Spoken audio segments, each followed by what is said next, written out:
Chevrolet's first generation Traverse has been out ever since the 2008 presidential election, but there's a clear reason why this first generation Traverse is still around, and that's because it gets the fundamentals right for a full-size crossover. So let's go ahead and check out and take a closer look at this 2017 Chevrolet Traverse 2LT.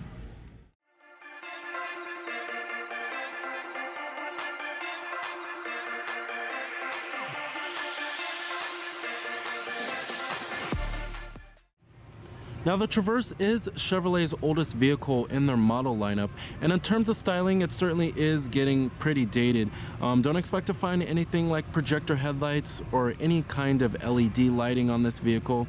A lot of other full-size crossovers do offer that, like the Ford Explorer and the Honda Pilot. And then also, the Traverse also shares the same platform with the current generation Buick Enclave, and then also the last generation GMC Acadia. Now, the GMC Acadia just got redesigned for the 2017 model year, and it is a lot smaller than this Traverse here. And then the Traverse is actually expected to get a full redesign in the 2018 model year. Now, our trim of the Traverse we have here is a pretty loaded trim. It's a 2LT trim, and not much has changed for the 2017 model year for the vehicle, except for that there is the new Premier trim that replaces the LTZ trim. Now, here goes the key fob design for the vehicle. Very dated looking key fob here, not even a switchblade. You have your lock, unlock, and then your remote engine start, power tailgate, and your panic alarm. This color is known as the Siren Red Tint Coat exterior. You also do have chrome exterior door handles. And then you also do have a ebony leather interior, or a black leather interior. Chevrolet likes to call it ebony. And then you also do have your power driver's seat with power recline and power lumbar.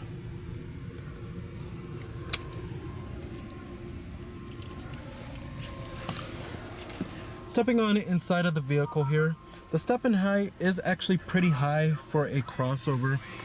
The cabin design is actually kind of stylish, but we do have a trim that's dressed up pretty nice here. I really do like the stitching on the dashboard. It certainly gives it a much more elegant feel inside of here, or a more high quality feel. But overall, this interior still is pretty dated compared to some other crossovers. But don't expect to find push button start. That's not available on the Traverse.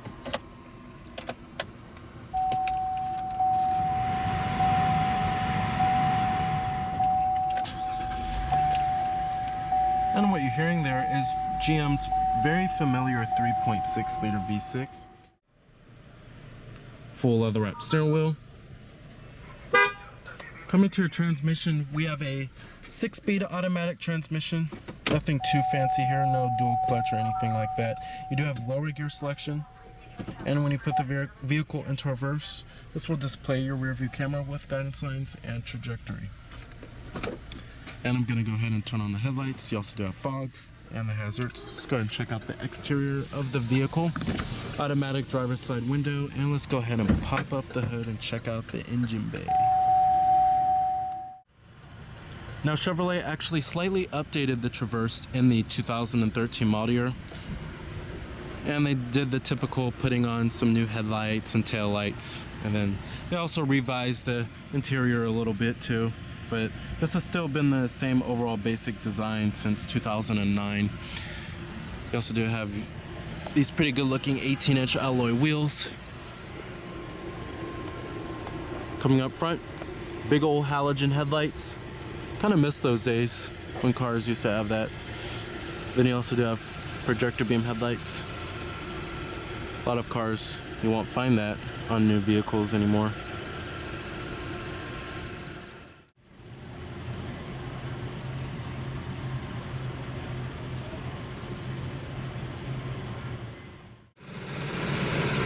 Powering the Traverse is GM's very familiar 3.6 liter V6 that they like to use in a lot of their vehicles. Produces 281 horsepower at 6,300 RPM and 266 pound-feet of torque at 3,400 RPM, with EPA estimates being an OK 15 in the city and 22 on the highway. Now it does have variable valve timing as well as direct injection. This is your only powertrain that's available on the Traverse, however, and you can go with front-wheel drive or all-wheel drive. Pricing of the Traverse starts at the base LS, which starts at $28,700. The 1LT starts at $34,100. 2LT $36,650, and then the top of the line Primera, which was formerly known as the LTZ, is $42,045. Now, competitors of the Traverse, since the Traverse is one of the bigger full-size crossovers, its main direct competitor certainly is the Ford Explorer, but you can also compare it to the Toyota Highlander, Honda Pilot, and the Nissan Pathfinder.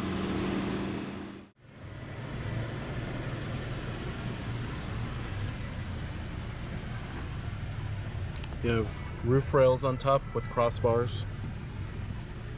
The Traverse also sells pretty well, and that's quite impressive since this vehicle has been out for so long. You have rear parking sensors and a rear window wiper with a rear window defroster and a third brake light. No shark fin antenna, however.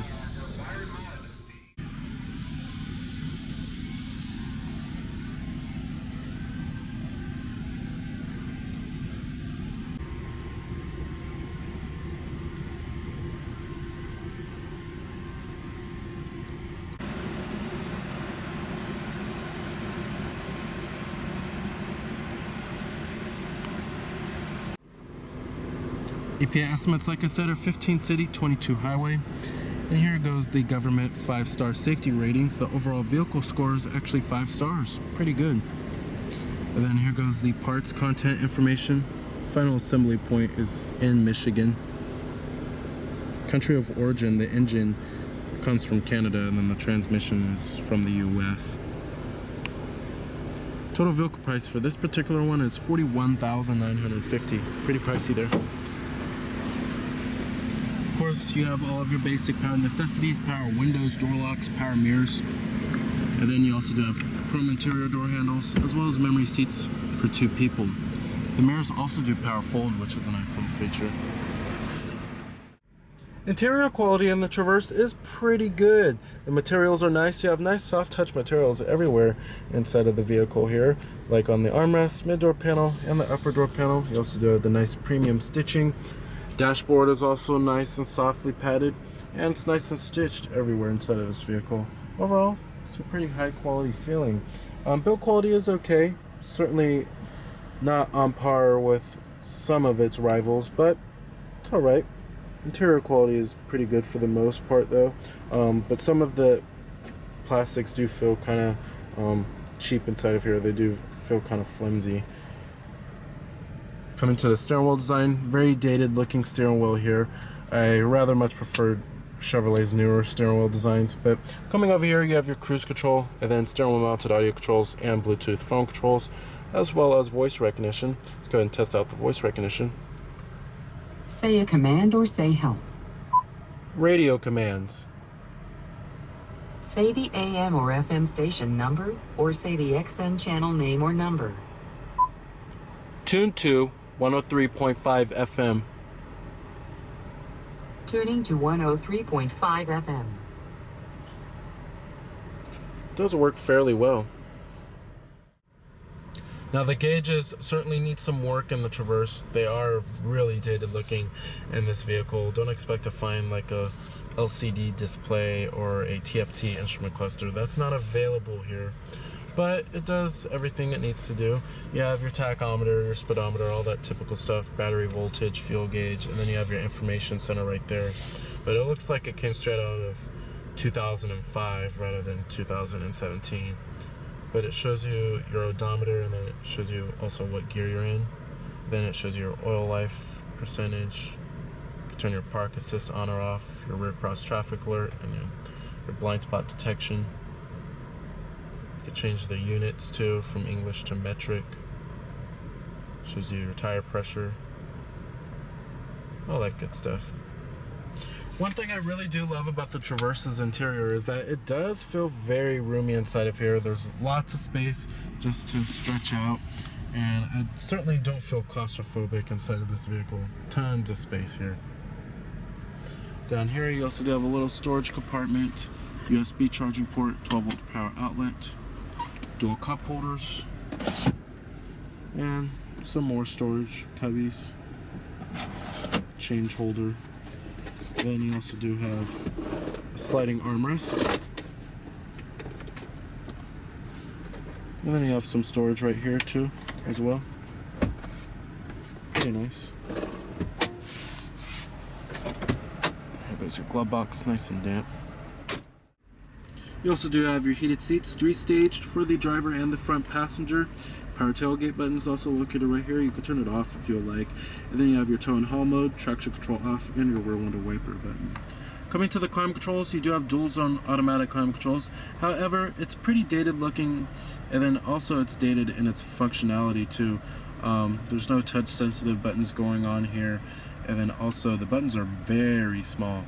But you have your fan speeds in the center with the center dial, and then your temperatures for the passenger and then the driver. Then you also do have your front window defroster, rear window defroster, recycling, and your different zones. Easy as that. Let's get to the main head unit in the infotainment system here. This is the Chevrolet MyLink system, but this is their older head unit here. It's not the same head unit that you will find on many of Chevrolet's newer models like the Cruze, the Tahoe, Silverado, all those vehicles. This head unit does work okay. I rather much prefer their newer one, but the responsiveness is okay. But you do have AM, FM, and XM satellite radio, all the typical audio sources, and your auxiliary input, Bluetooth streaming audio, USB port with iPod integration. And then you have live weather, gives you a 5-day forecast if you would like. Then you have your traffic, shows you all your traffic incidents. And then your navigation system. The navigation system is okay. The map quality is really dated looking, looks scrunchy, and then it's just not up to date, I have to say. You can also enter in your destination by voice or by manually putting it in. Then you have your settings. Change many different settings from the Bluetooth device list, text message options, voice recognition. Then your phone settings. You can hook up your Bluetooth phone, have all of your contacts stored on here. The responsiveness of the touchscreen is decent though. That's probably the best part about this head unit. You also do have your exterior temperature readout and your digital clock.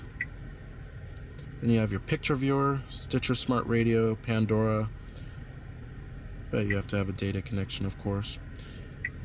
You also do have 4G LTE Wi-Fi in this vehicle, and many of other Chevrolet's vehicles too. And up here you also do have a little storage compartment, which is pretty nifty. As far as visibility goes on the Traverse, there's a decent amount of glass area all around. The A-pillars have pretty wide bases. Seeing out of the windshield, it's pretty easy. And when you get to rearward visibility, it's not too bad back there. At least a rear view camera does come as standard equipment. Now, as far as the way the Traverse drives, it really does feel as big as it looks. The steering is pretty heavy, and it certainly doesn't offer a whole lot of driver engagement, but this is no sports car here. This is a family vehicle. But the best part about driving the Traverse is certainly it's very smooth and it's very comfortable ride. It's very subdued. It's also pretty quiet inside of here, especially at highway speeds.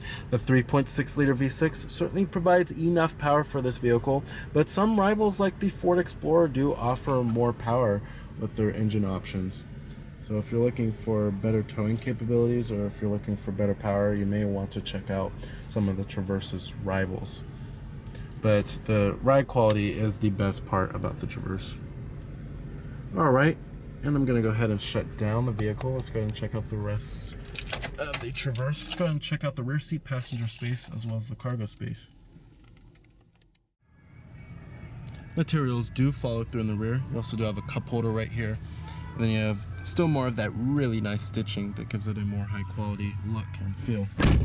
Now, when it comes to rear seat passenger space, that's where the Traverse really shines. There's plenty of legroom and plenty of headroom in this vehicle. I certainly don't feel claustrophobic in this vehicle. And the Traverse offers one of the roomiest second row seats in the full-size crossover class. And then you also do have dual map pockets back here, rear climate controls, a 12-volt power outlet, and 2 USB charging ports for the kids. And then you also do have the second row captain's chairs that do slide forward and aft. They also do recline. And you have these armrests on the side right here. And the seats themselves are also very comfortable. They offer a pretty good amount of support, and thigh support is excellent. Overall, I would certainly take a long road trip in the Traverse. It's actually a perfect vehicle for the long road trip. Now, getting into the third row, the Traverse offers minivan-like access into the third row, which is quite nice. Many crossovers don't have that. It's very easy to get into the third row of the Traverse here. It's also very similar to the Buick Enclave when it comes to its access into the third row and its passenger space. But back here, the Traverse offers one of the roomiest third row seats of any crossover. I have a decent amount of legroom. I'm about 6 feet tall, and I have a decent amount of headroom too. And you can't say that about a lot of crossovers where you can fit comfortably back in a third row seat. It's perfect. You also do have a cup holder right here and a little storage compartment. But it certainly has minivan-like interior space, which is nice. All right. Power tailgate.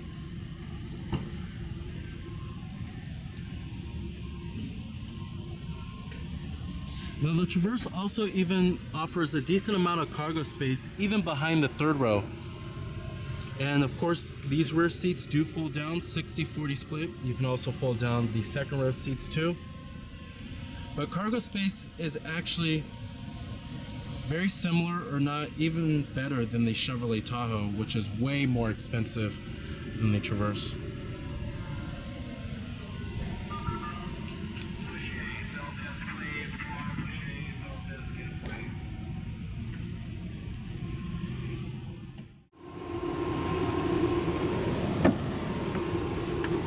Powered passenger seat with power recline and power lumbar.